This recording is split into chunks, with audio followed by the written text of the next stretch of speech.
पंचगंगा प्रदूषण मुक्तीसाठी हेरवाड गाव आंदोलन अंकुशसोबत सुरगोंडा पाटील यांची आहे। पंचगंगा नदीच्या वाढत्या प्रदूषणामुळे शेती नापीक होत असून पिण्याच्या पाण्याचा गंभीर प्रश्न निर्माण झाला आहे। या पार्श्वभूमीवर पंचगंगा प्रदूषण मुक्तीसाठी आंदोलन अंकुशने घेतलेली भूमिका योग्य असल्याचं सांगत हेरवाड गाव आंदोलन अंकुशसोबत खांद्याला खांदा लावून लढा उभारेल अशी ग्वाही माजी सरपंच सुरगोंडा पाटील यांनी दिली। हेरवाड इथं आयोजित जागर सभेत ते बोलत होते। यावेळी पंचगंगा नदीतील वाढतं प्रदूषण, औद्योगिक सांडपाणी तसेच नदीकाठच्या गावातील नागरिकांवर होणारे दुष्परिणाम यावर सविस्तर चर्चा करण्यात आली।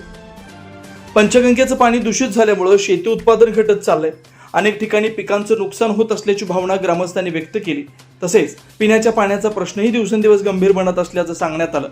सुरगोंडा पाटील म्हणाले, पंचगंगा नदी ही हजारो शेतकऱ्यांची जीवनवाहिनी आहे। नदीचं प्रदूषण थांबवण्यासाठी आता सर्वांनी एकत्र येणं गरजेचं आहे।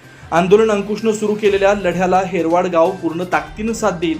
पंचगंगा प्रदूषण मुक्त केल्याशिवाय स्वस्थ बसणार नाही। यावेळी सरपंच रेखा जाधव, दीपक पाटील, धनाजी चुडमुंगे, शीतल हळिंगळेसर, राकेश जगदाळे, विश्वास बालीघाटे, ग्रामपंचायत सदस्य भरत पवार, सचिन पाटील, कृष्णात देशमुख, अफसर मकानदार, दत्तात्रय जोंधळे, दीपक बंडगर, प्रभाकर बंडगर यांच्यासह ग्रामस्थ मोठ्या संख्येने उपस्थित होते। कार्यक्रमाचं सूत्रसंचालन बंडू बरगाले यांनी केलं।